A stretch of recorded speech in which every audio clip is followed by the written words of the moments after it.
La pluie n'a pas cessé depuis 3 jours. J'entends son murmure incessant à travers les murs de pierre de cette pièce. Ce n'est pas une cellule, ils insistent, mais la porte se verrouille de l'extérieur et quelqu'un m'apporte mes repas sur un plateau 2 fois par jour. La femme qui me sert ces modestes portions ne me regarde jamais dans les yeux. Elle dépose la nourriture sur la petite table près de la fenêtre, vérifie que la carafe d'eau est pleine et repart sans un mot. Je ne lui en veux pas. Je suis humaine. C'est déjà en soi un problème ici, à la crête de la lune. Mon nom est Marie, et je suis enfermée dans la forteresse principale de cette meute, quelque part dans les Alpes, depuis... Oh mon Dieu, depuis 16 jours maintenant. Non, attends, c'est bien 16. J'ai compté chaque lever de soleil, chaque rayon fragmenté qui perce le vieux verre ondulé de l'unique fenêtre de ma chambre, celle qui fait face à l'est. Chaque matin, je regarde ces éclats de lumière danser sur le sol et je pense à la vie que j'aurais dû avoir. Ce conseil, par exemple. Je suis assise là, mon cœur martelant ma poitrine, les mains moites. Béatrice vient tout juste de me dire que le conseil souhaite vous voir. C'est comme un coup de poing dans l'estomac. Le conseil, c'est 7 personnes au regard perçant, au visage creusé par les années et par des responsabilités que je ne peux même pas imaginer. Comment en suis-je arrivé là? Comment suis-je passé d'une vie où ma plus grande angoisse était un mariage arrangé à être interrogé par un conseil de loup-garou, comme si j'étais une sorte de criminel ou une espionne? C'est absurde, vous ne trouvez pas? 3 semaines avant tout ça, j'étais encore chez mon père, à Clermont-Ferrand. Il était dans son bureau, les yeux rivés sur des papiers importants qu'il prétendait déchiffrer. La voix neutre, il m'expliquait pourquoi je n'avais pas le choix. C'est une bonne famille, Marie, avait-il dit, sans lever les yeux, comme si ma présence dans la pièce était une distraction mineure. Respectable. Ils ont accepté de fermer les yeux sur certaines lacunes. Par lacune, il entendait ma mère. Elle était malade depuis 2 ans avant de mourir, et les frais médicaux nous avaient ruinés. Mon père avait emprunté de l'argent à des gens qui n'oubliaient jamais leurs dettes, et la seule monnaie qu'il lui restait, c'était moi. Je ne l'aime pas, avais-je murmuré, ma voix si faible que je me suis demandé s'il l'avait entendue. Il avait finalement levé les yeux, son visage marqué par une fatigue que je n'avais jamais remarquée auparavant. Des rides profondes sillonnaient son front, et ses yeux étaient ternes. L'amour est un luxe, Marie. La sécurité ne l'est pas. L'homme s'appelait Pierre Laurent, 34 ans, propriétaire d'une chaîne de quincaillerie, allait à l'église tous les dimanches et arborait un sourire qui n'atteignait jamais ses yeux. Nous nous étions rencontrés 4 fois. Lors de la 3e rencontre, il avait effleuré mon poignet et m'avait dit que je devrais prendre un peu de poids avant le mariage. Sa mère se tenait juste à côté, hochant la tête avec approbation. J'avais souri et n'avais rien dit, comme on m'avait appris à le faire. Mais tarte dans la nuit, allongé dans mon lit étroit, je fixais le plafond et sentais quelque chose d'aigu, de désespéré, se tordre dans ma poitrine. C'était comme me nuire au ralenti. Alors, j'ai couru. Je n'ai rien planifié. Pas vraiment. J'aurais dû. J'ai pris l'argent liquide que j'ai pu trouver dans le tiroir du bureau de mon père.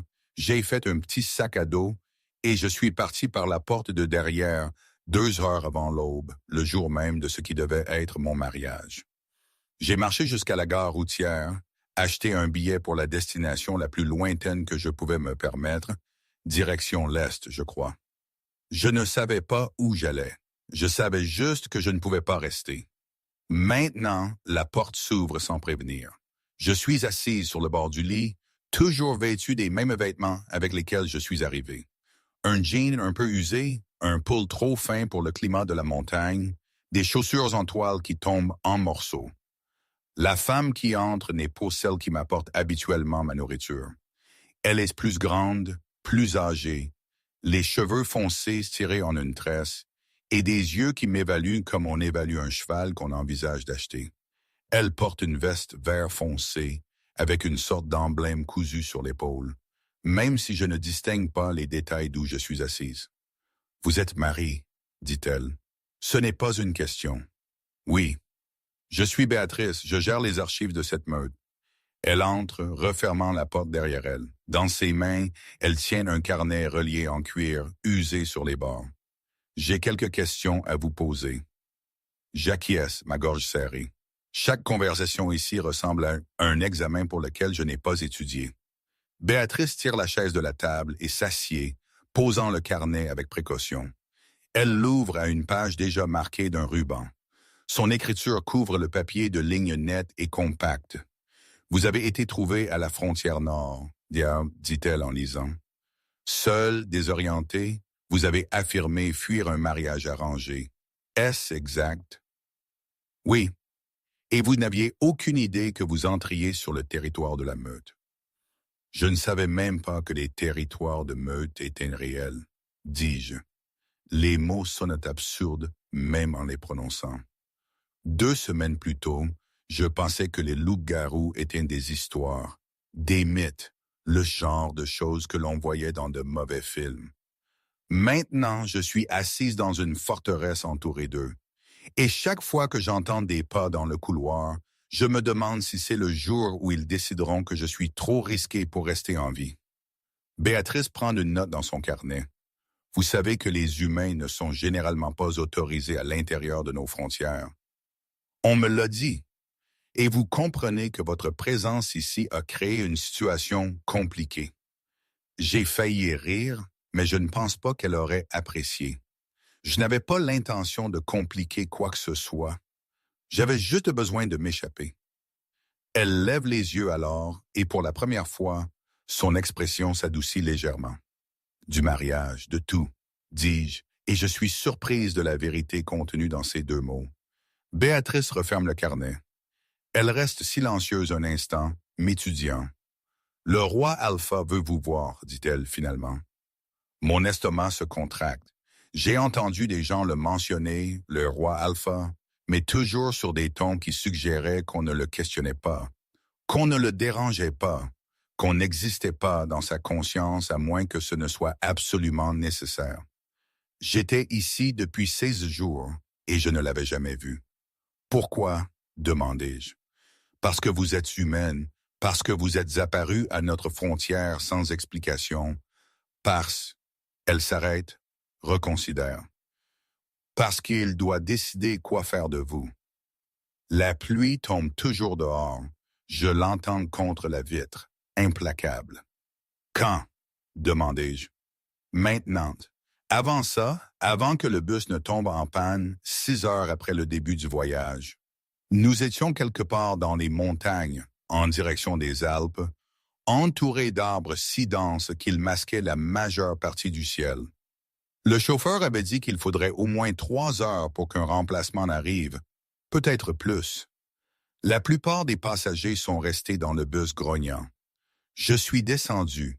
Je me suis dit que j'avais juste besoin d'air, juste besoin de marcher, juste besoin de bouger. Mais la vérité était plus sombre que ça. Je voulais disparaître. Je voulais m'enfoncer dans ces arbres et continuer à marcher jusqu'à devenir quelqu'un d'autre, quelque chose d'autre. N'importe quoi d'autre que la jeune fille qui avait passé toute sa vie à se faire plus petite. Alors, j'ai marché. Je n'ai pas pris mon sac. Je n'ai rien pris. J'ai juste marché dans la forêt et l'ai laissé m'engloutir. Je ne sais pas combien de temps j'y suis resté. Des heures, peut-être. La lumière a changé, s'est tamisée. Mais j'ai continué à marcher. Mon téléphone est tombé en panne. Mes pieds me faisaient de même. J'avais soif, faim, et j'étais complètement perdu. Mais je me sentais plus moi-même que je ne l'avais été depuis des années. Et puis j'ai entendu des voix. Elles étaient devant moi, basses et tendues. J'ai arrêté de marcher. J'aurais dû faire demi-tour. J'aurais dû courir dans la direction d'où je venais, mais j'étais fatigué et désorienté, et j'ai pensé qu'ils étaient peut-être des randonneurs, qu'ils pourraient peut-être m'aider à retrouver mon chemin vers la route. J'ai traversé une trouée dans les arbres et je les ai vus. Il y en avait 4, 3 hommes et une femme, tous vêtus de vêtements sombres qui semblaient plus tactiques que décontractés. Ils se tenaient en cercle autour de quelque chose au sol. Je ne pouvais pas voir quoi, et leur langage corporel rayonnait de tension. L'un d'eux m'a vu. « Salut », ai-je dit, et ma voix est sortie faible, incertaine. « Je suis désolé. Je suis perdu. Pouvez-vous » La femme a bougé plus vite que je ne l'aurais cru possible. Un instant, elle était à 3 mètres. L'instant d'après, elle était juste devant moi, sa main sur mon épaule, ses yeux incroyablement brillants dans la lumière tamisée.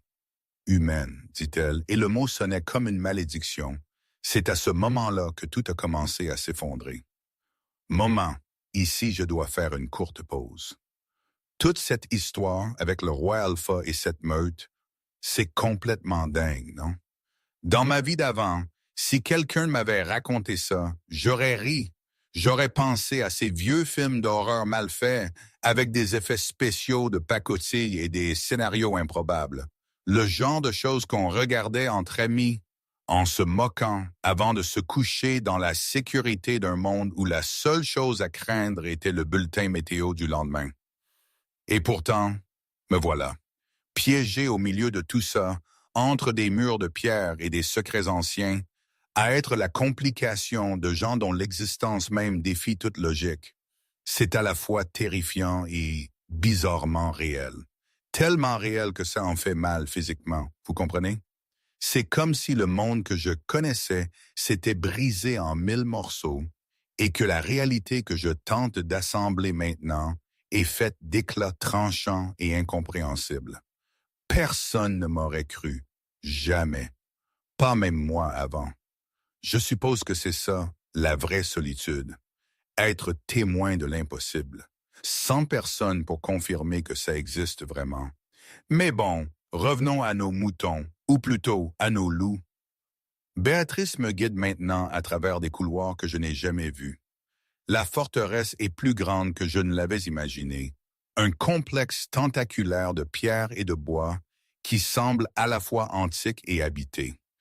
Nous croisons d'autres personnes, des membres de la meute, je suppose, et chacun d'eux s'arrête pour me fixer.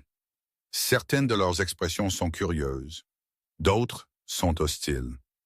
Je garde les yeux baissés et suis Béatrice. Nous montons un escalier, tournons dans un autre couloir, et nous nous arrêtons devant une lourde porte en bois. Béatrice frappe 2 fois à temps. « Entrez », dit une voix de l'intérieur. Béatrice ouvre la porte, mais n'entre pas. « Allez-y », me dit-elle. J'hésite. Elle me lance un regard qui signifie que je n'ai pas le choix. J'entre. La pièce est un bureau, mais elle n'en a pas l'air. Il y a un bureau, oui, et des étagères garnies de livres, mais il y a aussi une cheminée, un coin salon avec des fauteuils en cuir usé et des fenêtres qui donnent sur la forêt. La pluie tombe toujours, ruisselant sur le verre, et près d'une de ces fenêtres, regardant la tempête, se tient le roi Alpha. Il ne se retourne pas immédiatement. Je me tiens là, mal à l'aise et déplacé, attendant. « Fermez la porte », dit-il. Je le fais. Il se retourne alors et je vois son visage pour la première fois. Il est plus jeune que ce à quoi je m'attendais, peut-être au début de la trentaine, avec des cheveux foncés et des traits vifs sans être durs. Il est grand, les épaules larges, vêtu de vêtements simples, un pantalon foncé, une chemise grise. Mais il y a quelque chose dans sa posture qui indique clairement qu'il est habitué à commander. C'est son expression qui me surprend le plus. Il ne sourit pas. Je ne pense pas que ce soit le genre d'homme qui sourit souvent. Mais il y a quelque chose dans ses yeux, quelque chose que je ne peux pas nommer, qui n'est pas ce à quoi je m'attendais. « Vous êtes marié ?» dit-il. « Oui. » « Asseyez-vous. » Je m'assois dans un des fauteuils près de la cheminée. Il reste debout, me regardant avec une intensité qui me picote la peau. « Savez-vous qui je suis ?» demande-t-il. « Le roi Alpha.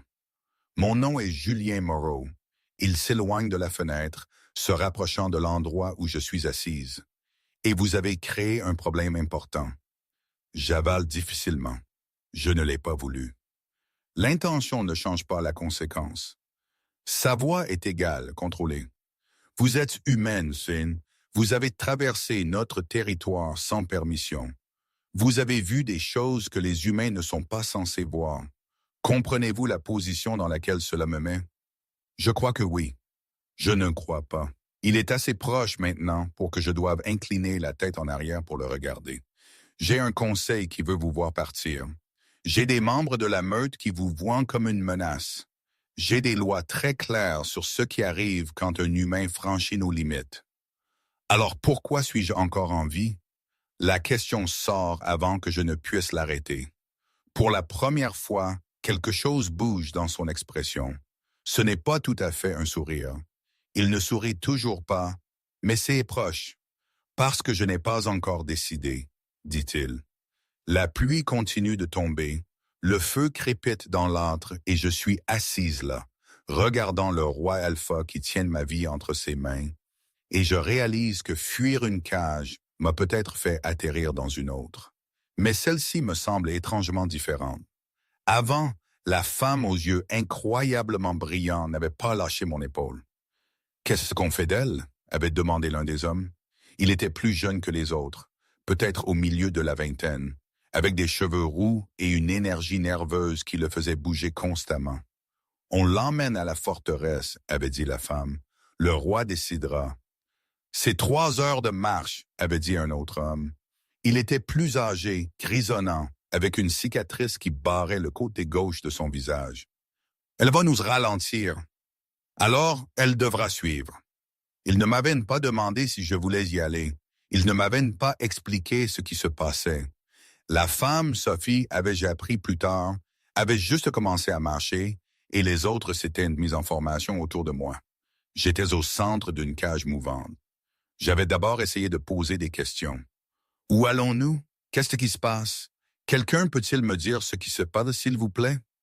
Personne n'avait répondu. Après 1 heure, j'avais arrêté de demander. Mes pieds me faisaient de même. Ma gorge était sèche, la forêt autour de nous était sombre et infinie, et je n'avais aucune idée de la direction dans laquelle nous allions. J'avais pensé à courir, mais j'avais vu la rapidité de Sophie. Je n'aurais pas fait 3 mètres. Alors j'avais marché et j'avais essayé de ne pas pleurer, et j'avais pensé à mon père ouvrant les portes de l'église pour me trouver parti. J'avais pensé à Pierre-Laurent debout à l'autel, attendant. J'avais pensé à toutes les façons dont j'avais tout gâché, mais j'avais aussi pensé au fait que je n'étais pas à Quai d'Hôtel. Je ne promettais pas ma vie à un homme qui me regardait comme une propriété. Je ne souriais pas pour des photos pendant que quelque chose en moi mourait. Peut-être que tout gâcher était mieux que l'alternative. Nous avions atteint la forteresse après la tombée de la nuit. J'étais épuisé, trébuchant, à peine consciente de mon environnement. Sophie m'avait remise à quelqu'un d'autre, une femme aux yeux gentils qui m'avait amené dans cette pièce, m'avait donné de l'eau, m'avait dit de me reposer. Je n'avais pas vu le roi Alpha cette nuit-là. Je ne l'avais pas vu pendant 10 jours de plus, jusqu'à maintenant. Maintenant, Julien Moreau ne s'assied pas. Il se tient près de la cheminée, une main posée sur le manteau, me regardant avec une expression que je ne peux pas déchiffrer. « Parlez-moi du mariage, dit-il. Je cligne des yeux. Quoi? Le mariage que vous avez fui? Parlez-moi. Je ne comprends pas pourquoi il veut savoir ça, mais je ne pense pas non plus être en position de refuser. C'était arrangé, dis-je lentement. Mon père devait de l'argent. L'homme que je devais épouser a accepté d'effacer la dette en échange de... Je m'arrête, les mots se coinçant dans ma gorge. En échange de moi. Vous n'en vouliez pas. Non. L'avez-vous dit à votre père? Oui, cela n'a rien changé. Julien reste silencieux un instant. Sa mâchoire se crispe légèrement et je me demande à quoi il pense. Alors, vous avez fui, dit-il finalement. Oui, j'ai fui sans plan, sans destination, sans idée de l'endroit où j'allais atterrir. J'avais juste besoin de m'échapper. Les mots sonnent faibles, idiots. Je sais que ça ne doit probablement pas avoir de sens pour vous. Cela a parfaitement du sens. Sa voix est plus calme maintenant, et il y a quelque chose en elle qui me surprend. Pas de la pitié, pas exactement. Autre chose. J'ai vu ce qui se passe quand les gens se sentent piégés, ce qu'ils risquent pour s'échapper. Je le regarde vraiment, et pour la première fois depuis que je suis entré dans cette pièce, je vois au-delà de l'autorité, au-delà de l'extérieur contrôlé. Il y a quelque chose en dessous, quelque chose qui comprend. Qu'est-ce qu'il va m'arriver maintenant? Demandai-je. Il s'éloigne de la cheminée, marchant vers son bureau.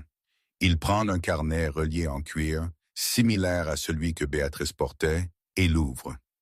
Selon la loi de la meute, vous devriez être escorté vers le territoire humain et votre mémoire devrait être altérée afin que vous ne vous souveniez de rien de ce que vous avez vu ici.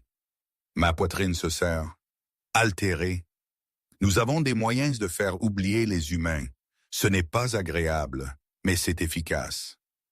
Il regarde toujours le carnet. Pas moi. C'est le protocole standard, mais il referme le carnet. Il y a des complications. Quel genre de complications? Julien me regarde enfin à nouveau. 3 jours avant votre arrivée, l'un des membres de notre conseil a disparu. Son nom était Raymond Leclerc. Il a été vu pour la dernière fois en quittant d'une réunion du conseil et personne n'a eu de ses nouvelles depuis. Je ne comprends pas ce que cela a à voir avec moi. Je suis désolé, mais le timing est suspect, m'interrompt Julien. Un membre du conseil disparaît et ensuite une humaine apparaît à notre frontière, affirmant fuir un mariage arrangé. Certains membres du conseil pensent que c'est trop commode pour être une coïncidence. Vous pensez que j'ai eu quelque chose à voir avec sa disparition? L'accusation est si absurde que j'ai presque ri. Je ne savais même pas que votre meute existait il y a 2 semaines. Je ne pense pas que vous ayez eu quelque chose à voir avec cela, dit Julien, sa voix plate, factuelle. Mais le prouver au conseil est une autre affaire. Alors, que dois-je faire? Vous restez ici, dans cette forteresse, sous surveillance. Il fait une pause, jusqu'à ce que nous trouvions Raymond ou que nous déterminions ce qui lui est arrivé. Et ensuite, et ensuite, et ensuite, nous réexaminerons ce qui vous arrive. Ce n'est pas une réponse. Pas vraiment. Mais c'est quelque chose. J'acquiesce lentement, essayant de digérer tout ça. Il y a des conditions, poursuit Julien. Vous ne quittez pas le bâtiment principal sans escorte. Vous n'interagissez pas avec les membres de la meute, sauf si c'est nécessaire. Vous coopérez à toutes les questions du conseil. Et si vous essayez de courir à nouveau, il s'arrête et le regard qu'il me lance est direct, inébranlable. Ne le faites pas. Je ne le ferai pas. Bien, il se dirige vers la porte, mettant clairement fin à la conversation, mais il s'arrête ensuite, la main sur la poignée de porte. Une dernière chose. Oui? Il se retourne pour me faire face. Pourquoi avez-vous réellement fui? J'ai déjà répondu à cette question, mais j'ai l'impression qu'il demande quelque chose de différent maintenant. Quelque chose de plus profond. Parce que j'étais fatigué d'être invisible, dis-je doucement. Parce que j'étais fatigué de me faire petite pour que les autres puissent se sentir grands. Parce que je préférerais prendre mes chances dans les bois plutôt que de passer le reste de ma vie à faire semblant d'être quelqu'un que je ne suis pas. Pendant un long moment, Julien me regarde, et puis quelque chose d'extraordinaire se produit. Le coin de sa bouche bouge. Pas tout à fait un sourire, mais proche. Plus proche que je ne l'aurais cru possible. Béatrice vous ramènera à votre chambre, dit-il. Et puis il ouvre la porte et s'en va avant que je ne puisse répondre. Le lendemain matin, Béatrice revient avec le petit déjeuner et un changement de vêtements. Ceux-ci pourraient vous aller, dit-elle, posant une pile pliée sur le lit. Ils appartenaient à quelqu'un qui a quitté la meute il y a quelques années, mieux que de porter la même chose tous les jours. Merci, dis-je, et je le pense sincèrement. Béatrice s'attarde dans l'embrasure de la porte. Le roi m'a parlé de l'arrangement, que vous resterez ici. Est-ce que ce sera un problème? Pour certaines personnes, oui, dit-elle. Elle est directe, sans détour. Je commence à apprécier ça chez elle. Il y a des membres de la meute qui n'aiment pas avoir un humain ici. Ils pensent que c'est un risque pour la sécurité. D'autres pensent que c'est un manque de respect, envers nos traditions. Qu'en pensez-vous? Elle y réfléchit. Je pense que vous n'avez pas choisi d'être ici. Je pense que vous êtes dans une situation impossible, sans que ce soit de votre faute. Et je pense que le roi n'aurait pas accepté de vous laisser rester s'il n'avait pas une raison. Quelle raison? Béatrice sourit légèrement. Ça, ce n'est pas à moi de le dire. Habillez-vous. Je reviens dans 1 heure pour vous emmener à la bibliothèque. La bibliothèque?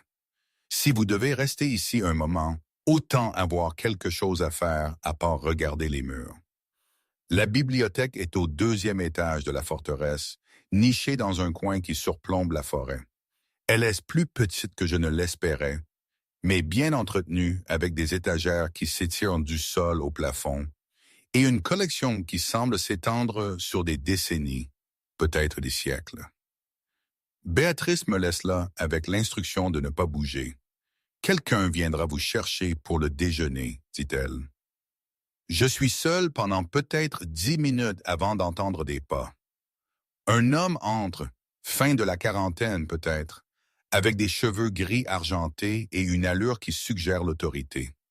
Il porte le même genre d'emblème sur sa veste que Béatrice, bien que le sien soit plus orné. « Vous devez être Marie, dit-il. »« Oui. Je suis le conseiller Marcus Dubois. » Il ne me tend pas la main. Je voulais me présenter. Quelque chose dans son ton me met mal à l'aise. Enchanté, dis-je, mais ma voix est empreinte de méfiance. L'est-elle vraiment? Il se rapproche, m'étudiant comme Béatrice le fait, mais là où son évaluation semblait clinique, la sienne semble invasive. Je serai direct. Je ne pense pas que vous devriez être ici. Je n'ai pas demandé à être ici. Non, mais vous y êtes, et votre présence soulève des questions. Il prend un livre sur une des tables, jette un coup d'œil à la couverture, le repose.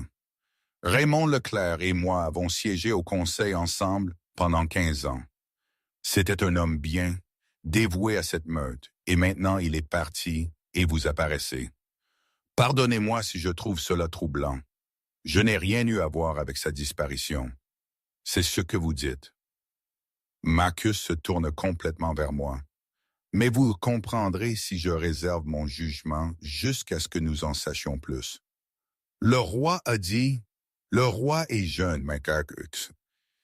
Et ça, c'est... m'interrompre Max, idéaliste, parfois trop enclin à accorder le bénéfice du doute. Il se dirige vers la porte, puis s'arrête. Un conseil, Marie. Faites attention à qui vous faites confiance ici. Tout le monde n'est pas aussi généreux que Julien. Il s'en va avant que je ne puisse répondre. Je me tiens là dans la bibliothèque, entouré de livres sur lesquels je ne peux me concentrer, et je réalise que rester ici pourrait être tout aussi dangereux que de fuir auparavant. Le 5e jour de mon séjour dans la forteresse, j'avais demandé à la femme qui m'apportait mes repas si elle pouvait me dire quoi que ce soit sur l'endroit où j'étais. Elle m'avait regardé pendant un long moment, puis avait dit « Vous êtes à Crête de la Lune, la plus grande meute des territoires du Nord, enfin, ici, dans les Préalpes. Le roi Alpha est Julien Moreau. Il est roi depuis 8 ans, depuis la mort de son père. Comment est-il? » avais-je demandé. Elle avait fait une pause, le plateau toujours entre ses mains. « Juste, » avait-elle finalement dit. « Strict, mais juste. Il ne sourit pas beaucoup. » En fait, elle s'était arrêtée, avait reconsidéré.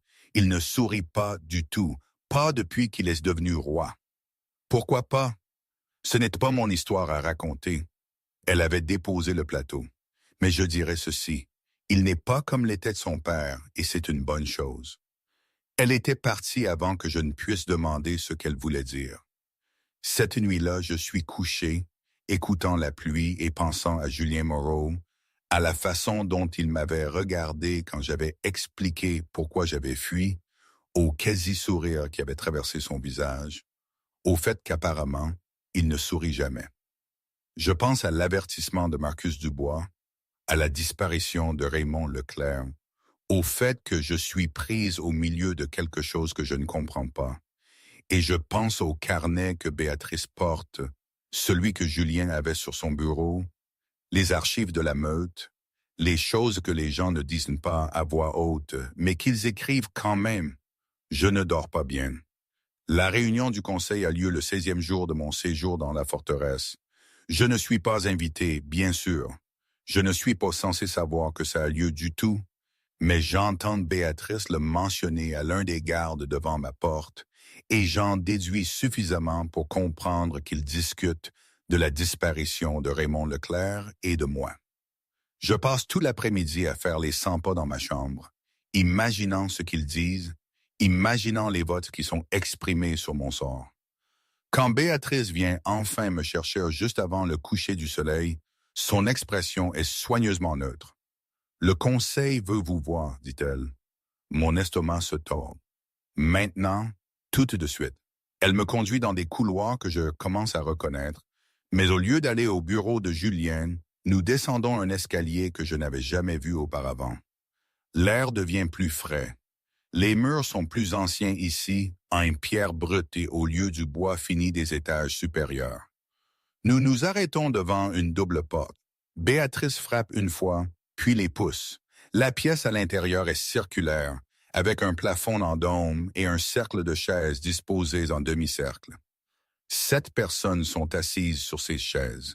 6 hommes et une femme, tous plus âgés que Julien, tous portant les mêmes emblèmes que j'ai vus sur Béatrice et Marcus. Le conseil.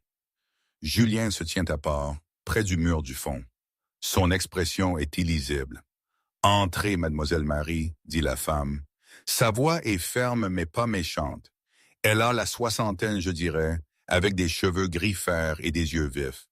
Je suis la conseillère Jeanne Mercier, nous avons des questions pour vous. J'entre, les portes se referment derrière moi avec un son de finalité.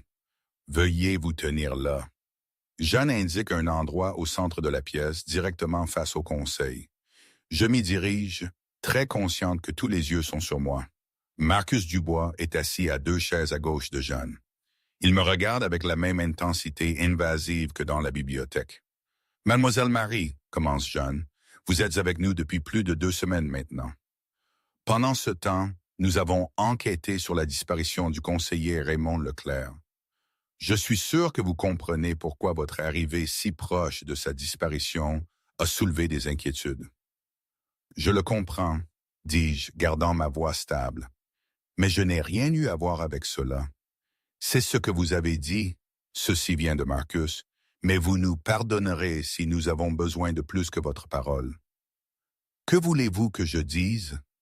Je ne peux pas prouver quelque chose que je n'ai pas fait. Non, dit un autre conseiller, un homme avec une barbe épaisse et des yeux aux paupières lourdes. Mais peut-être pouvez-vous nous aider à comprendre ce que vous avez vu. Vous avez été trouvé à la frontière nord. C'est inhabituel. La plupart des humains qui traversent accidentellement notre territoire viennent de l'Est ou du Sud, où les frontières sont moins claires. Le Nord est reculé, difficile d'accès. Pourquoi étiez-vous là? J'explique l'incident du bus, le fait que je me sois enfoncé dans la forêt, ma désorientation. Ça sonne un peu mince, même à mes propres oreilles. Comme une histoire avec trop de lacunes pratiques. Et vous n'avez vu personne d'autre? Insiste Marcus. Pas d'autres humains. Personne qui semblait déplacé? J'ai vu la patrouille qui m'a trouvé. C'est tout. La patrouille de Sophie, précise Jeanne, prenant une note dans un carnet posé sur ses genoux. Le même genre de carnet relié en cuir que Béatrice et Julien possèdent. Elle a rapporté que vous sembliez désorienté, peut-être en état de choc. J'avais marché pendant des heures, j'étais perdu. Oui, j'étais désorienté. Marcus se penche en avant. Ou vous couvriez quelqu'un. Conseiller Dubois. La voix de Julien traverse la pièce, nette et contrôlée. Nous avons déjà examiné cela. Il n'y a aucune preuve que Marie travaillait avec qui que ce soit.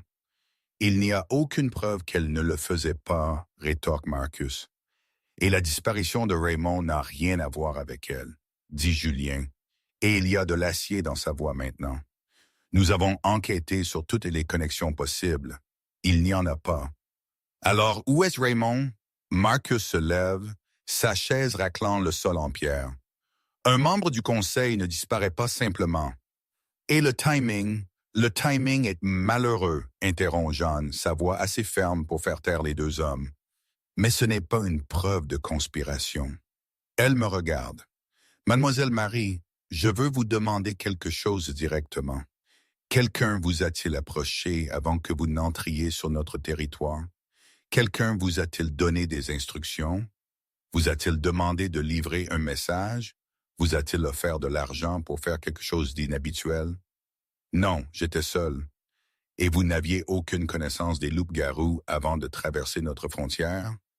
Aucune. Je ne croyais pas qu'ils étaient réels. Jeanne hoche lentement la tête, prenant une autre note.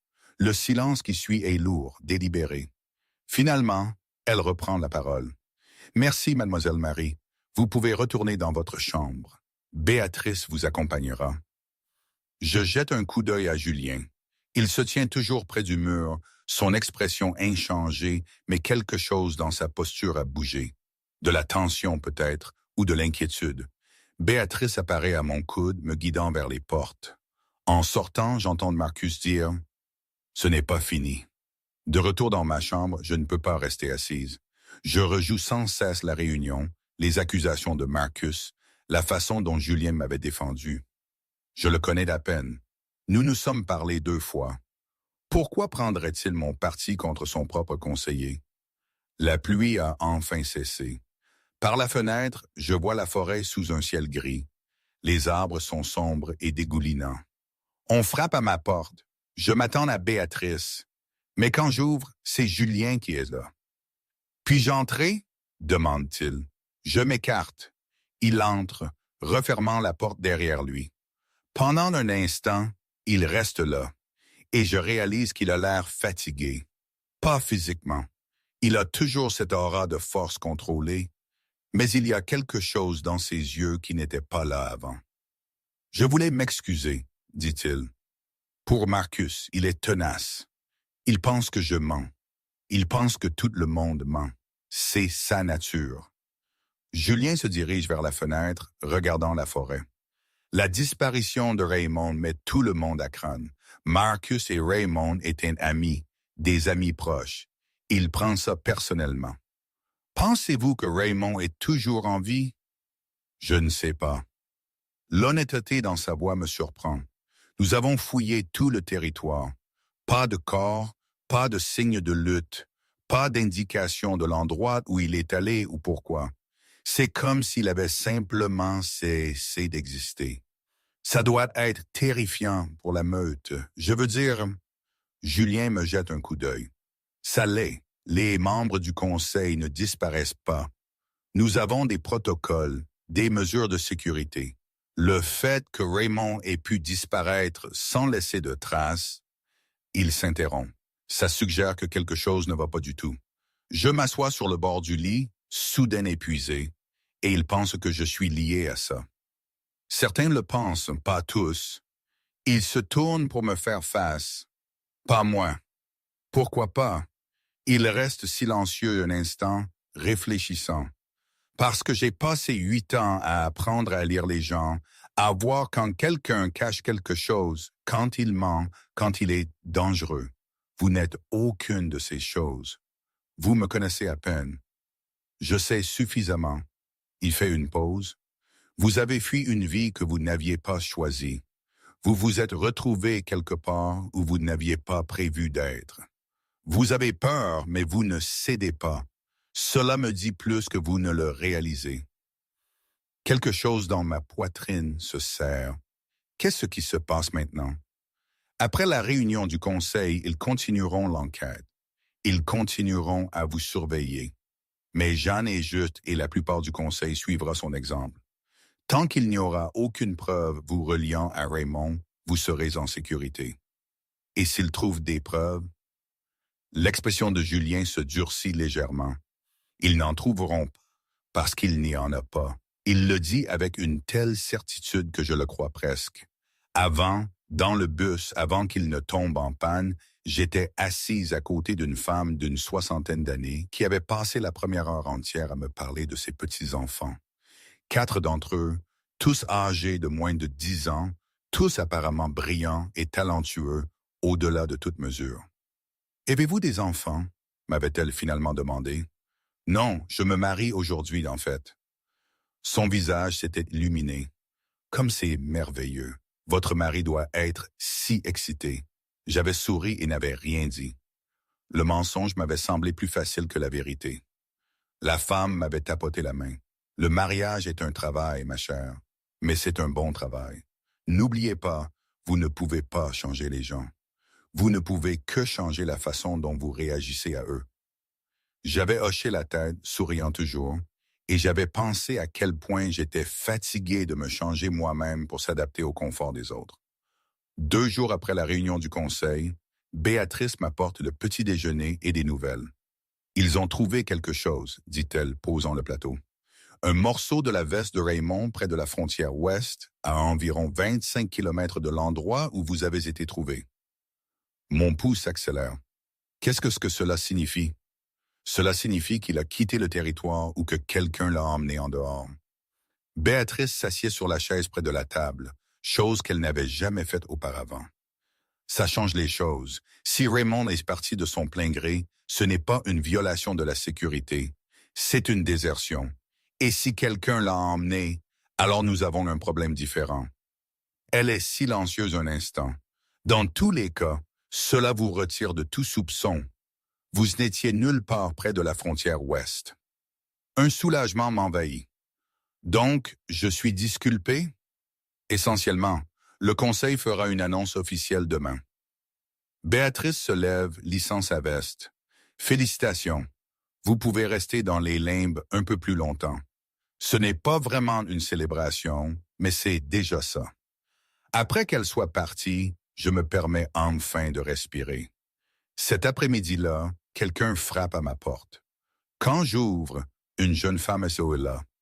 Elle a peut-être 25 ans, des cheveux bruns tirés en un chignon désordonné et des taches de peinture sur les mains.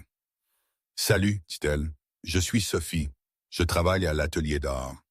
Béatrice a dit que tu pourrais vouloir quelque chose à faire, à part rester assise dans ta chambre toute la journée. Alors j'ai pensé voir si tu voulais venir peindre avec moi. » Je cligne des yeux, prise au dépourvu. Peindre ou dessiner, ou juste s'asseoir et parler, peu importe. Sophie hausse les épaules. Je sais que tu as été pas mal isolée.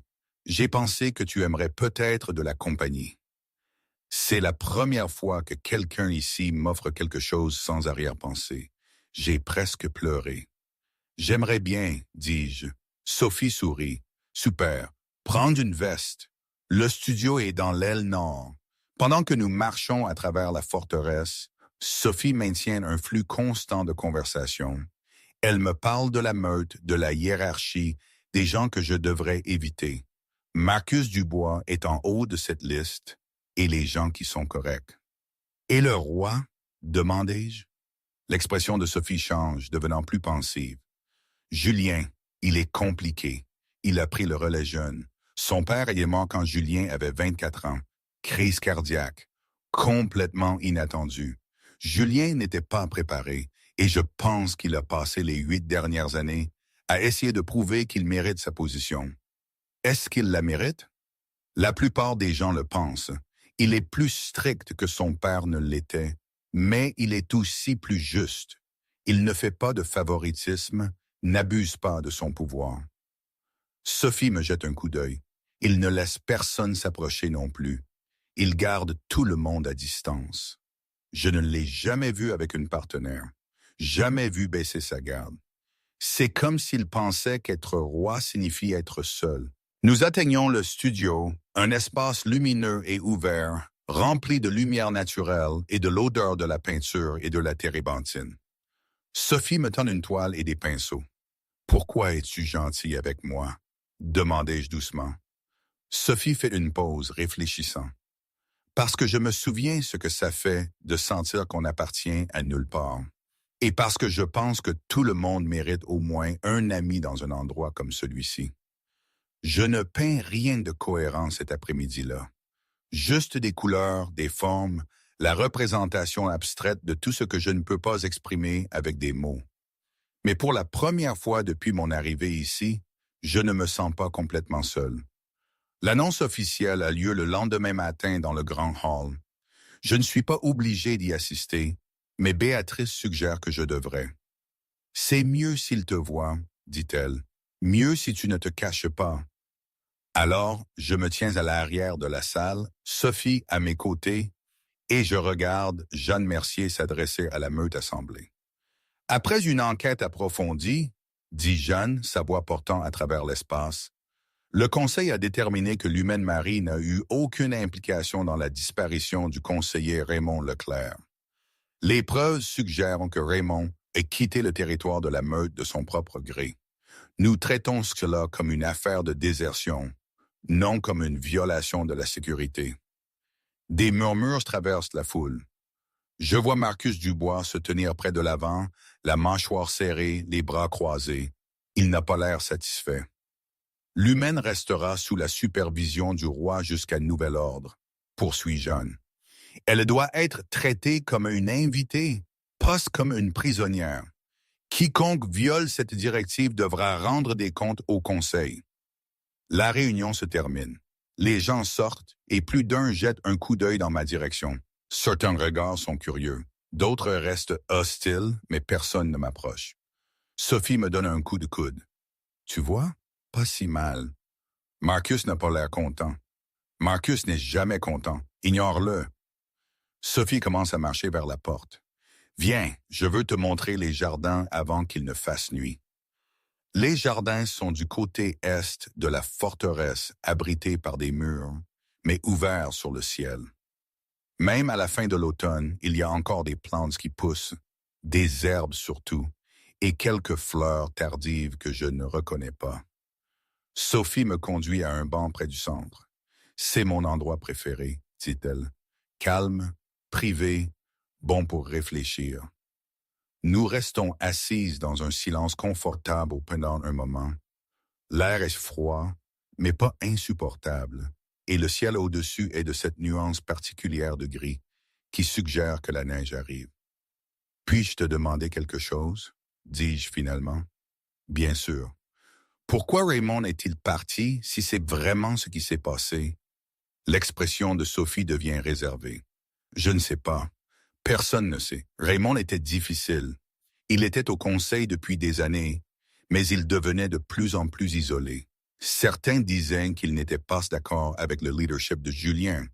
D'autres disaient qu'il avait des problèmes personnels. Elle fait une pause. Mais quitter la meute entièrement, c'est extrême, surtout pour quelqu'un de son âge et de sa position. Tu penses qu'il est toujours en vie? Je l'espère, mais la frontière ouest... Sophie s'interrompt, secouant la tête. C'est un territoire dangereux, terre non revendiquée, des solitaires surtout. Si Raymond est allé là-bas, il était soit désespéré, soit stupide, soit il fuyait quelque chose. Sophie me regarde fixement. Qu'est-ce qui te fait dire ça? Juste un sentiment. Les gens ne fuient généralement pas sans raison. Elle reste silencieuse un instant, puis hoche lentement la tête. Tu as peut-être raison. Le matin de mon jour de mariage, j'avais réveillé à 4 heures du matin, le cœur battant et les mains tremblantes. Non, madame. Ma robe de mariée était accrochée à l'arrière de la porte de mon placard, dentelle blanche, décolleté modeste, exactement ce sur quoi la mère de Pierre avait insisté. La regarder me donnait l'impression que je ne pouvais pas respirer. Je m'étais assise sur le bord de mon lit, dans le noir, et j'avais pensé à tous les petits compromis qui m'avaient mené ici. Toutes les fois où j'avais dit oui alors que je voulais dire non. Toutes les fois où j'avais souri alors que je voulais crier. Ma mère était morte depuis 3 ans à ce moment-là. Si elle avait été en vie, aurait-elle arrêté ça? Ou m'aurait-elle dit la même chose que mon père? Que la sécurité était plus importante que le bonheur? Je ne le saurais jamais. Mais assise là dans le noir, j'avais fait un choix. Peut-être le premier vrai choix que j'ai fait depuis des années. Je n'allais pas mettre cette robe. Le 21e jour de mon séjour dans la forteresse, Julien me demande de le revoir. Cette fois, je suis moins nerveuse. Je sais à quoi m'attendre, ou du moins je le pense. Mais quand Béatrice m'amène à son bureau, il n'est pas seul. Un homme que je ne reconnais pas se tient près de la fenêtre. Grand, peut-être 40 ans, avec des cheveux blonds foncés et une posture décontractée qui me semble étrangement dangereuse. « Marie, » dit Julien, « voici Daniel Givre.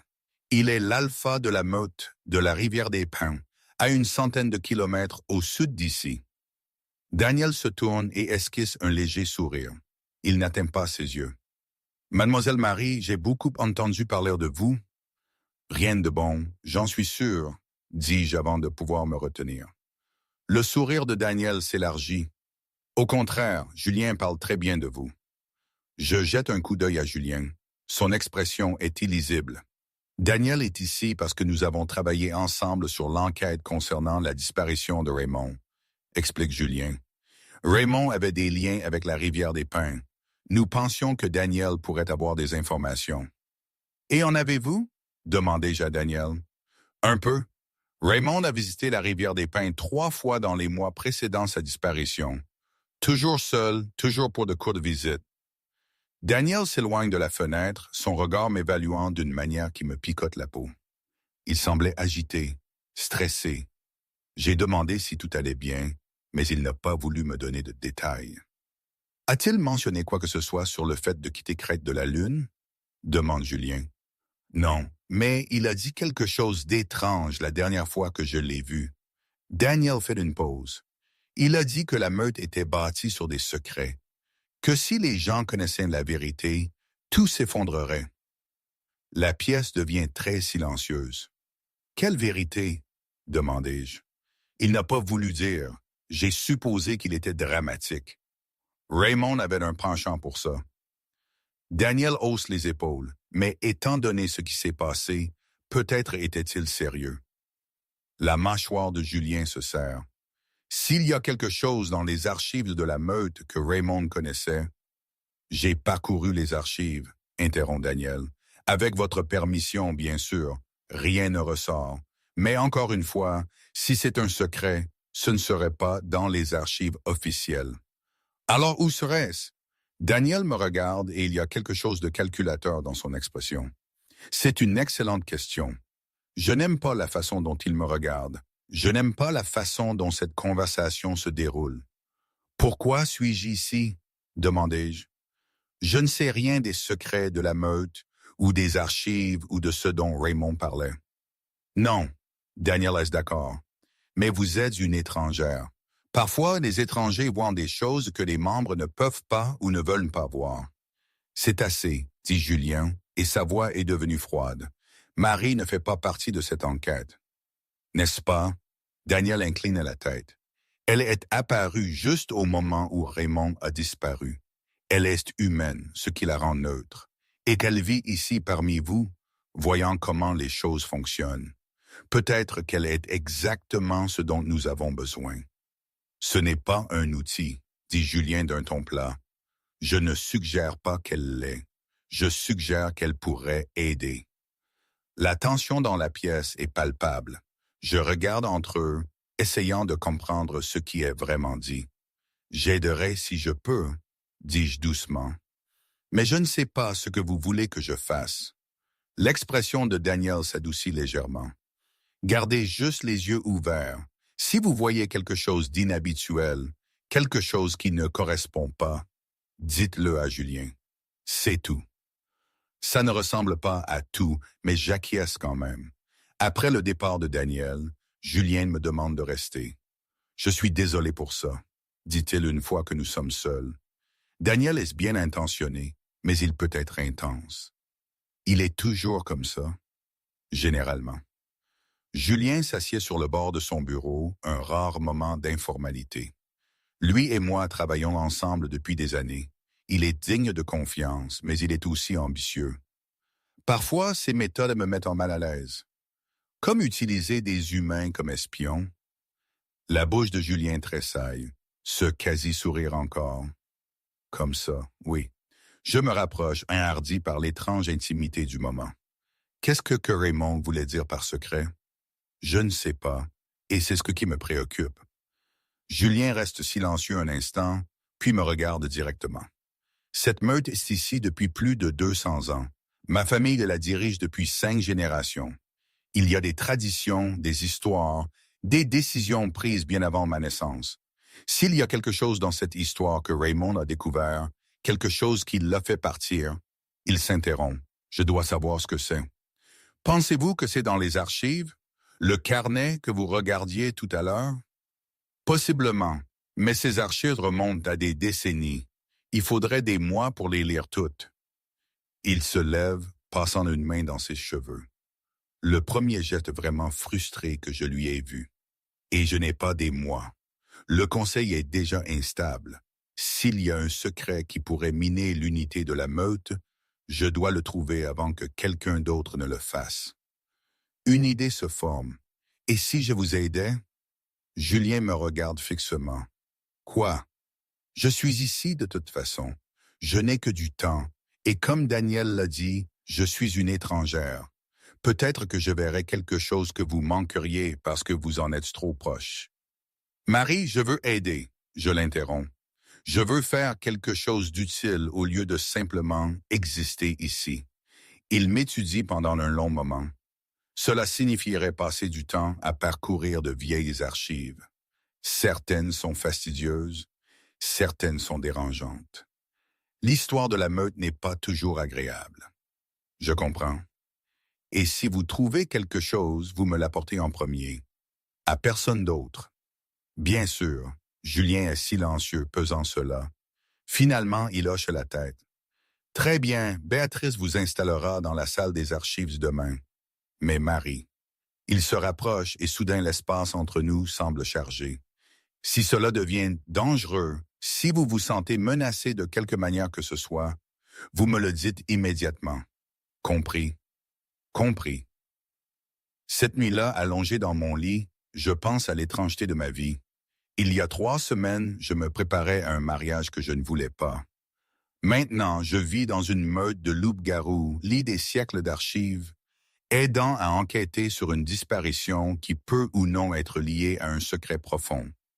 Cela devrait sembler surréaliste, impossible. Au lieu de cela, c'est comme la première fois de ma vie où j'ai été autorisé à être utile, à avoir de l'importance. Par la fenêtre, je vois la première neige commencer à tomber. Les flocons sont petits, hésitants, comme s'ils n'étaient pas encore sûrs d'être prêts à s'engager dans l'hiver. Je comprends ce sentiment. La dernière conversation que j'ai eue avec mon père avant de fuir a eu lieu 3 jours avant le mariage. Il m'avait trouvé dans la cuisine tard le soir. C'est incapable de dormir. J'étais assise à la table avec une tasse de thé que je n'avais pas touchée, fixant le vide. Marie, avait-il dit, et sa voix avait été plus douce que d'habitude. Je sais que ce n'est pas ce que tu voulais. Je l'avais regardée, surprise. Alors pourquoi me fais-tu faire ça? Parce que je n'ai pas le choix. Parce que nous n'avons plus d'option. Il s'était assis en face de moi et dans la faible lumière, il avait l'air plus vieux que je ne l'avais jamais vu. Ta mère et moi, nous sommes mariés par amour et nous étions heureux. Mais le bonheur ne paye pas les factures. L'amour ne garde pas un toit au-dessus de ta tête. Alors je devrais juste abandonner les deux. Je dis que tu devrais être pratique. Pierre est un homme bon. Il prendra soin de toi. Il me possédera. Mon père avait tressailli. Ce n'est pas juste. Je m'étais levé, et même levé, mes mains tremblantes. Tu m'échanges contre un allègement de dette. C'est exactement ça. Il n'avait pas argumenté. Il était juste resté assis, l'air vaincu, et j'avais quitté la pièce avant de commencer à pleurer. Je ne lui ai plus jamais parlé. Le matin arrive avec une neige brillante et un coup à ma porte, Béatrice. Pile à l'heure. Prête à devenir historienne, demande-t-elle. Et il y a quelque chose de presque espiègle dans son ton. Aussi prête que je le serai jamais. Elle me conduit dans une pièce au rez-de-chaussée que je n'ai jamais vue auparavant. Elle est grande mais encombrée. Chaque mur est tapissé d'étagères contenant des carnets identiques à ceux que j'ai vus. Reliés en cuir, usés, remplis de l'histoire de la meute. Ceux-ci sont organisés par année. explique Béatrice, désignant les étagères. Les plus anciens sont à l'arrière. Les plus récents sont ici, près de la porte. Julien a dit que vous devriez commencer par les 10 dernières années et remonter. Vous cherchez quelque chose de précis, quelque chose d'inhabituel, quelque chose sur Raymond, quelque chose qui semble bizarre. Elle me tend un carnet vierge et un stylo. Prenez des notes. Si vous avez besoin de moi, je serai à l'étage. Et puis, je suis seul avec 200 ans de secrets. Je passe les 3 premiers jours à lire les archives de la dernière décennie. La plupart sont administratives. Patrouilles frontalières, décisions du Conseil, conflits entre membres de la meute, naissances et décès, et des nominations. Fastidieux, mais pas dérangeants. Mais le 4e jour terme, je trouve quelque chose. C'est une note de l'écriture de Raymond glissée dans un dossier datant d'il y a 7 ans. La note elle-même est brève. A de nouveau parlé à l'ancien Perrier. Il maintient que l'accord de délimitation n'était pas destiné à être permanent. Doit enquêter davantage. Cela pourrait tout changer. Je feuillette les pages environnantes à la recherche de contexte, mais il n'y a rien. Juste des rapports de patrouille de routine et des inventaires de fournitures. J'écris la note verbatim et je continue à lire. 2 heures plus tard, je trouve une autre référence. Cette fois, dans un résumé de réunion du Conseil datant d'il y a 6 ans. Raymond a soulevé des préoccupations concernant les accords territoriaux originaux. Motion de former un comité d'enquête. Vote 4 pour, 3 contre. Comité formé. Mais il n'y a pas de suivi, pas de rapport du comité. Aucune indication de ce qu'ils ont trouvé ou non. Je suis en train de prendre des notes lorsque Béatrice apparaît dans l'embrasure de la porte. « Vous trouvez quelque chose d'intéressant ?» demande-t-elle. « Peut-être. Connaissez-vous quelque chose sur les accords de délimitation, les arrangements territoriaux originaux ?» Béatrice fronce les sourcils. « C'est de l'histoire ancienne, avant mon temps. Pourquoi? » Raymond enquêtait sur quelque chose à leur sujet il y a plusieurs années. Je lui montre mes notes. Mais je ne trouve aucune conclusion, comme s'il avait commencé à poser des questions et puis s'était simplement arrêté. Ou quelqu'un l'a fait arrêter, dit Béatrice doucement. L'implication plane dans l'air entre nous. J'apporte mes découvertes à Julien ce soir-là. Il est dans son bureau, travaillant sur de la paperasse, et il lève les yeux quand je frappe. Entrez. Je referme la porte derrière moi et pose mon carnet sur son bureau. J'ai trouvé quelque chose, peut-être. Il lit mes notes attentivement, son expression devenant plus concentrée à chaque ligne. Quand il a fini, il reste silencieux un long moment. Les accords de délimitation, dit-il enfin. Je sais ce qu'il enquêtait. Quoi? Julien se lève, se dirigeant vers une de ses étagères. Il en tire un mince volume, pas l'un des registres reliés en cuir, mais quelque chose de plus ancien, relié en tissu fané. Il l'ouvre à une page marquée et me le tend. C'est la charte originale de Crête de la Lune, écrite en 1804 par les familles fondatrices. Il pointe une section près du bas de la page. Lisez cette partie. Je lis à haute voix. Les limites établies ici resteront en vigueur pour une période de 100 ans, à l'expiration de laquelle elles seront sujettes à renégociation entre toutes les parties. Je lève les yeux vers lui. 100 ans, ça aurait dû être 1904, n'est-ce pas? Mais les limites n'ont jamais été renégociées. Elles y sont restées les mêmes pendant plus de 200 ans. Pourquoi? Parce qu'en 1904, tous ceux qui avaient signé l'accord original étaient morts.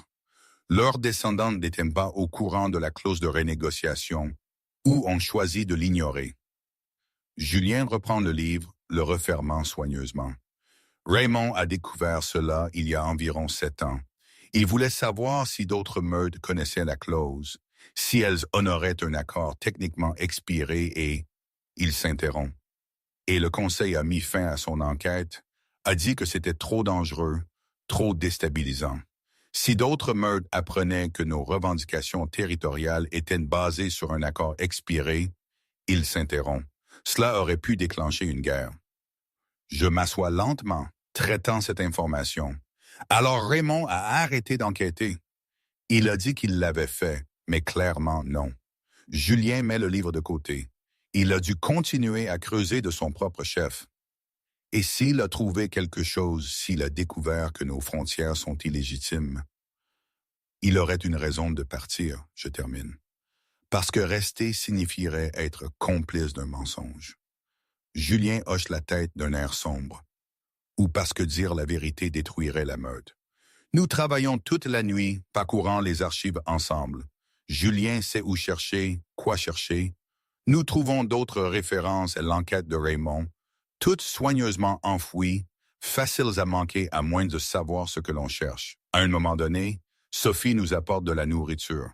Elle jette un coup d'œil aux carnets éparpillés et lève un sourcil, mais ne pose pas de questions. « Ne veillez pas trop tard, dit-elle. » Et puis elle laisse partir. À 3 heures du matin, nous avons assemblé une chronologie. Raymond avait continué d'enquêter pendant des années, discrètement, sans l'approbation du conseil. Il avait contacté d'autres meutes, de vieilles familles, quiconque susceptible d'avoir des informations sur les accords originaux. Et il y a 6 mois, il avait trouvé quelque chose. Une lettre de la rivière des Pins, d'un ancien qui était mort depuis, confirmant que la clause de renégociation était une connaissance commune parmi les meutes fondatrices, qu'elle avait été délibérément ignorée parce que la reconnaître signifierait redessiner toutes les frontières territoriales de la région du Nord. C'est ce qu'il voulait dire, dis-je doucement. La meute bâtie sur des secrets. Julien fixe la lettre, la mâchoire serrée. Si cela se sait, cela se saura, je l'interromps. Finalement, des secrets comme celui-ci ne restent pas enterrés pour toujours. Non, ils ne le font pas. Il me regarde et il y a quelque chose de brut dans son expression. Que dois-je faire, Marie? Si je reconnais cela, je sape tout ce que ma famille a construit. Si je ne le fais pas, je perpétue un mensonge. Je pense à mon père, aux choix qu'il a faits qui ont conduit à mon quasi-mariage, à la façon dont parfois, faire ce qui est juste signifie tout perdre. Vous dites la vérité, dis-je. Vous le portez devant le conseil. Vous négociez de nouveaux accords. Ce sera difficile, et certaines meutes s'y opposeront. Mais au moins ce sera honnête. Et si cela détruit Crête de la Lune, alors elle était déjà détruite. Vous ne le saviez juste pas encore. Il reste silencieux un long moment, puis lentement, quelque chose bouge dans son expression. Pas tout à fait un sourire, mais proche. Vous êtes plus courageuse que vous ne le pensez, dit-il. Vous aussi. La réunion du conseil a lieu 2 jours plus tard. Cette fois, je ne suis pas appelé à témoigner. J'attends dans la bibliothèque avec Sophie, qui fait semblant de peindre, mais regarde surtout la porte. « Que penses-tu qu'ils vont décider ?» demande-t-elle. Je ne sais pas, mais Julien a raison de leur dire, même si cela signifie le chaos, surtout alors. Sophie réfléchit, puis hoche la tête. Tu lui fais du bien, tu sais, à Julien. Je ne l'ai jamais vu écouter quelqu'un comme il t'écoute. Je ne sais pas quoi répondre à cela, alors je ne dis rien. La réunion dure 4 heures. Quand Julien me trouve enfin, il fait presque nuit dehors. Il a l'air épuisé, mais pas vaincu. Ils ont voté pour reconnaître la vérité, dit-il. Nous allons commencer les négociations avec les meutes voisines. Cela prendra des années probablement, mais nous le faisons. Un soulagement m'envahit. Et Raymond, nous avons envoyé un message à la rivière des Pins, au territoire non revendiqué. S'il est toujours en vie, s'il apprend que nous abordons cela, peut-être reviendra-t-il. Julien fait une pause, ou peut-être pas. Dans tous les cas, nous avançons. L'hiver s'installe sur Crête de la Lune avec force. La neige ne cesse pas et la forteresse devient un rempart contre le froid. Je ne suis plus confiné à ma chambre. Je travaille avec Béatrice dans la salle des archives, aidant à organiser et à numériser des siècles d'histoire. Je peins avec Sophie dans le studio. Je prends mes repas dans le grand hall, entouré de membres de la meute qui acceptent lentement, prudemment ma présence. Et je parle avec Julien, non pas d'affaires de meute, d'enquête ou de secret. Juste des conversations sur des livres que nous avons lus, sur la forêt, sur de petites choses qui n'ont pas d'importance et qui, d'une manière ou d'une autre, importent plus que tout le reste. Un soir, environ 6 semaines après mon arrivée, je me tiens dans les jardins malgré le froid. La neige est immaculée, intacte, et le ciel est de ce bleu profond qui vient juste après le coucher du soleil. J'entends des pas derrière moi. Je n'ai pas besoin de me retourner pour savoir que c'est lui. Vous allez geler ici, dit Julien. Peut-être, mais c'est magnifique. Il vient se tenir à mes côtés. Nous regardons tous les deux les terrains enneigés. Les négociations se passent mieux que prévu, dit-il. La plupart des meutes sont prêtes à discuter de nouvelles limites. Quelques-unes sont réticentes, mais nous y arriverons. C'est bien. Ça l'est. Il est silencieux un instant. Je voulais vous remercier de m'avoir aidé à voir clairement, de m'avoir poussé à faire ce qui est juste. Vous l'auriez fait de toute façon, dis-je. Peut-être, mais cela aurait pris plus de temps, coûté plus cher. Il se tourne pour me regarder. Vous avez une façon de trancher les complications, de voir ce qui compte. Je rencontre son regard. Je sais juste ce que ça fait de vivre avec des mensonges. Je ne voulais pas ça pour vous. Quelque chose passe entre nous à ce moment-là. Quelque chose de tacite mais compris. Marie, dit-il, et mon nom dans sa voix sonne différemment de tout ce que j'ai pu entendre auparavant. Vous n'avez pas à rester ici. Maintenant que l'enquête est résolue, maintenant que vous êtes disculpé, vous pourriez partir, retourner sur le territoire humain, recommencer quelque part ailleurs. Vous voulez que je parte? Non. La réponse vient immédiatement, sans hésitation. Mais je veux que vous ayez le choix. Je veux que vous soyez ici parce que vous voulez y être, pas parce que vous n'avez nulle part où aller. Je pense à la maison de mon père, à Pierre-Laurent, à la vie que j'ai fuie, et puis je pense à cet endroit, au travail que je fais, aux gens que j'ai appris à connaître, à l'homme debout à mes côtés qui n'a jamais une seule fois essayé de me rendre plus petite. Je veux rester, dis-je. Pour la première fois depuis que je l'ai rencontré, Julien Moreau sourit. Il sourit vraiment. Cela transforme tout son visage, le rend plus jeune, plus doux, plus humain. Bien, dit-il. 6 mois plus tard, les nouveaux accords de délimitation sont finalisés en octobre. Cela prend un rassemblement massif de meutes, 3 semaines de négociations et plus de compromis que quiconque n'aurait cru possible. Mais cela se produit. Julien signe la nouvelle charte dans la même clairière où l'original a été créé. Cette fois, les accords sont clairs, honnêtes, bâtis sur la vérité au lieu d'une fiction commode.